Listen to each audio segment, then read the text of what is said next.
Hi, welcome to the Whitey White Guy Show. I'm Whitey Woke. Came right at you. We're gonna know. I'm gonna talk a little bit about why I think movies have been, for the most part, pretty damn awful in the last 10 or 15 years, maybe even going on 20 years. The 90s, the mid and late 90s, oh my God, they were pumping out good movies left and right. Movies like Rounders, Good Will Hunting. In the early 90s, of course, geez. The 80s were flush with great films. The Aliens, Aliens, Terminator 1 and 2.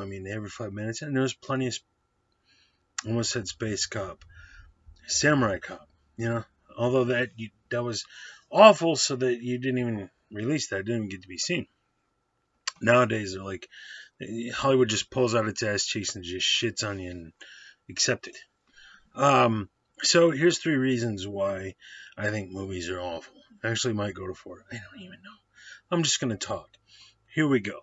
So, reason number 1, CG, computer graphics. If you go back and you watch Star Wars, you watch the old movies with puppets, the old, Dune. I wouldn't call it a great film, but in its own weird way, it was a great attempt, I guess. But go watch the commentaries on like Aliens and James Cameron battling with the English crew to hurry up and get the set pieces made. When you were going to spend all kinds of excruciating time just getting every little detail of every little shot right. And, you had to go and casket actors and the script and all these different aspects of making a film. That was a kitty. Hi, princess. Bye, princess. She makes cameos. You really had to have your ducks in a row and all this stuff. So you were going to have that script ready to go before you start building all this stuff, I imagine. And there's exceptions, sure. Maybe the script wasn't fine tuned, but you were going to make sure that script is tight. Because if not, when you get there on the day and you screw up the script, you got to build all this stuff is practical. It has to be built. Look at the process of Star Wars and the puppetry, and you had to, and also the puppets on Aliens, and those, they had to go and build all the mechanics. So that stuff's got to look right, and the script has to be right. Or if those two don't line up, you get there on the day to shoot, you got yourself a nightmare. Nowadays, you have the concept, and I'll get into another problem. And if the script ain't just so, don't worry, it's all computers. We'll just clickety clickety clack. We'll change the look of it. And you can, and there's a bit in the commentary of Phantom Menace where George Lucas is looking at one of the little models for what the aliens will look like. And he goes, I got to start working on the script now. And he goes, he wasn't joking. He had no idea what that movie was going to be until it was in post, and it was a nightmare. That's part of the problem. I just watched and rewatched War Games from 1983. You can tell that script was tight. They knew exactly what they're coming from, and you could argue with stuff like product placement. They have Protovision in that movie. You had companies putting their advertisements in your films, but when you went and did everything for the scenes for NORAD and you shot all the scenes for the nuclear test, those might have been miniatures. I can't tell, but that stuff, the script had to be tight. You can tell somebody really put in the blood, sweat, and tears, and the research to make that script work. So if you're not familiar with War Games, goes back to the nuclear era where we were worried about getting nuked out by Russia, and we had our arsenal and they had our arsenal. But unlike shooting cannons at each other, nukes will destroy everything. And then a guy makes a computer that learns how to learn strategy and calculates.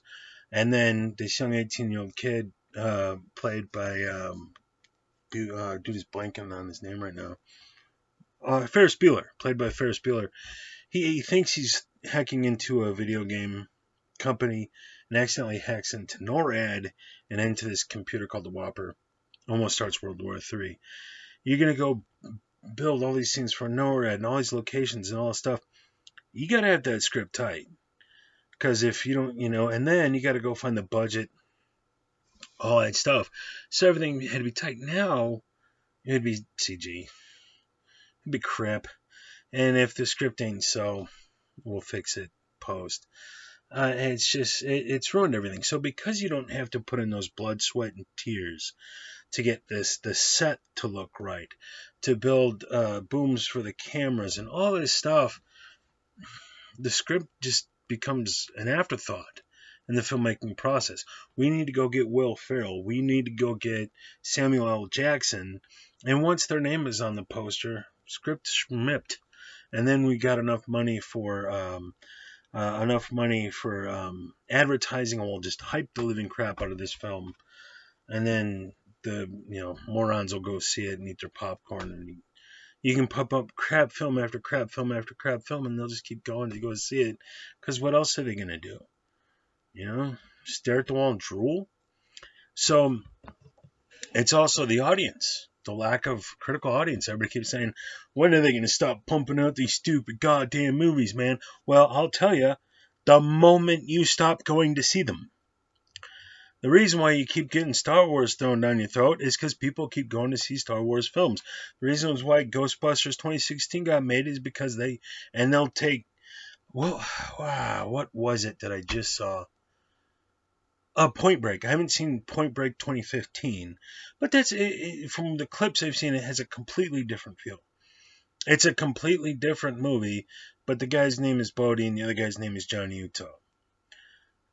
Other than that, it's not the same film in the least from what I've seen, and I need to pirate and watch it to review it. But the point is, Point Break was a popular film, so just put Point Break on the poster and the tards will come wandering in. And so the CG and how convenient that's made everything means you don't have to do the work anymore, which means you don't spend the time on the script to make sure the film is just so. Go back and watch films like Glory. Go back and watch films like War Games. Go back and watch Rounders. Good Will Hunting. These scripts were tight. Somebody clearly went over these in fine detail, and everything had to be just so. And now we get the big name actor, we get the product placement. I'll get into that in a second. Computers will fix it in post, and the script becomes the last thing you give a shit about. It doesn't matter. So there's that. The lack of audience concern, and then let's get into product placement. Da-da-da-da. Back in the day, you watched Terminator, the first one by James Cameron, the good one, and then Terminator 2 was good as well. And there's a famous bit where Kyle Reese breaks into the clothing store. He needs to find clothes because he's been brought back to the past, butt naked, and he's grabbing clothes, and then the cops go wandering by, and then his foot comes down from the dressing room, and you see the Nike thing, and he velcros the Nike shoes. Nike, put some money behind this film, did you? It's fine. I'll take it all day. There's a really good film called Boiler Room, and there's a bit where Giovanni Ribisi is sitting in his breakfast nook. He's eating breakfast, and he's got some Coca-Cola bottles and stuff in the bag. Not bottle, plastic, these. And it's fine. Coca-Cola probably threw him $250,000, helped him out with their budget, but it didn't alter the film. It was just something in the background, and we'll pay a little money to advertise it. So Coca-Cola purchased that as opposed to Pepsi. It didn't change the script at all. Now, entire films are getting made just for the product placement. Because Pepsi will throw you $20 million, you go and make an entire movie, and the whole genesis of it is a product placement. Everything is done. And there was a film came out back in the day, kind of nailed it, called The Truman Show. Go check that one out. And that was really good, but it was a fictional story, but really made a good point among men. It's directed by Peter Weir. Jim Carrey starred in it. And there's a guy named Truman. I forget what his first name is supposed to be, just Truman. And when he's born, a studio adopts the kid or something, or gets him from orphanage something. And then they build a whole big, huge set, like the size of 20 or 30 NFL stadiums or something. And there's a whole world, and he spends his whole life from birth up until the point of the film wandering around in that world thinking that's real. And they got actors playing his family and friends, and school and the place where it's all set pieces. But everything there is product placement. Their clothing is product placement. The cars they drive, product placement. The products in their home, product placement. And the actors will come into the shot. Hey, Truman, have you tried Pepsi Cola? Zoom. Pepsi Cola is delicious. Nine test takers out of 10 thought Pepsi was better than Coca-Cola. And Truman's like, why the fuck are you talking like that? That's not natural conversation. And he gradually becomes aware that his world is fake. But it's solid commentary on what's happening with everything as well as films. So now the script means nothing. The cinematography and the technology and the CG. You can make any film you want. You can have a whole world at the bottom of the ocean. You can have a whole world on another galaxy, on another planet. What's below the clouds of Titan? Or is it Titus? I don't remember. Titan. Oh my God! You can film anything. And the actors are phenomenal, and all this stuff, and the music scores, and all the tech, it's all there. And the thing that's missing is writing. It's crap writing. Ghostbusters 2016, which I still haven't seen, and I may or may not ever go see. I don't think that movie was bad because of the actresses. It was bad because the script was bad. It didn't look like a horrible movie. And those are talented actresses who've been in funny films before. They've done good work before, for sure. The script was awful. It was all product placement. They were above a Chinese place. I'm willing to bet whoever owns a Chinese place bought some product placement, put it in the film. Shoot your little Ghostbusters thing above our Chinese shop. Fucking ugh. It was a disgustingly awful film from what everybody has said. But it's not the actress's fault. It's just Dunkin' Donuts. I didn't see the film, but I can guarantee you, instead of let's write a script that is a good, interesting script, it's we need to have a film that's for this audience. So we need strong female characters. Why? Because little girls are the people in our community. The preteen and teen girls, they buy more crap than everybody else combined. Mom and dad got to go to work. They have shit to do. They haven't even talked to their friends in high school in 10 years. They don't care. Give me my t-shirt. Give me my jeans. I got a chef tomorrow night. I got to fix the car. So you're not going to make a bunch of product placement and sell it to mom and dad. They're busy and they got bills to pay. Little Timmy, he's going 13, going on 15. What does he need? Xbox and weed. He's solid. Throw a little, soda, a little Mountain Dew, a little Xbox, and he's good to go. Look at my place. I can't remember the last time I bought this laptop. I need a laptop to do this. But I don't watch TV. I haven't watched TV in 20 years, so I just went up to Walmart. I was going to go get a simple laptop from Walmart. They weren't on, so I went to the Office Depot. I don't remember which one. And I don't give a crap which laptop it is. I just got to have enough memory and enough hard drive and a solid enough motherboard. Good to go. And here I am. This thing's got 16 gigabytes of memory. I'm solid. But I didn't see an advertisement for it. I don't give a shit. I don't even know what this is.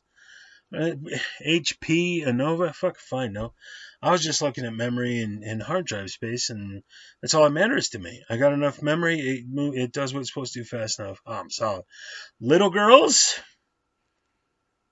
elementary school, middle school, high school, college-age girls need makeup and clothing, and oh my God, the frapping list just goes on to make little girls happy. You need to make mountain of stuff, and they're gonna go watch TV. So the movies that used to be geared for the guys in the 80s, when guys were buying G.I. Joe and guys were buying Ninja Turtles and guys were buying all that stuff, and they were doing some shopping, and Dad was like, hell yeah, let's go see Predator. Brr. Now, they're too stoned, but little Rebecca is buying shit off the shelf left and right. You got it. Oh my God. And she's got to keep up the Joneses like nobody else. Little Tammy May, she came home with that wrist thing where you slap it on your wrist from the 90s and you unslap it and you slap it. I need two, or I'm not going to be with a cool crowd. Buy me things. So that's going to, you make a film with strong female characters so you can put your product placement in the film. So the little girls will go shopping and those companies will make their money. So instead of making Ghostbusters for, a bunch of dudes because it was funny, now it's you have to hate men And it has to be a strong female lead because of product placement, because little girls go shopping more than anybody else. And it's made everything miserable. Miserable. Even I don't do little girls did little girls give a crap? They tried to sell it. Well, now little Rebecca, why she has a female hero to look up to. Did any little girls go to see that movie? Did any little girls care? Do they want to be Ghostbusters? Probably not. They want to go and fade. That has that changed? Somebody tell me. I ain't got kids. I'll talk to Cracker next time I see him. He's got a little girl. What's his little girl want to be? Ghostbuster or Barbie or something? Rainbow Bright. Remember in the 80s it was Rainbow Bright? Where'd that go? So that's my 2 cents on this. It's killing films, and that's just it's a crime, goddamn shame. But that's my 2 cents. I think it was 3 or 4 things of what's killing films. Matthew Broderick was in War Games. I'll see you guys on the next video. That was the wrong mouse for the wrong TV. Cheers.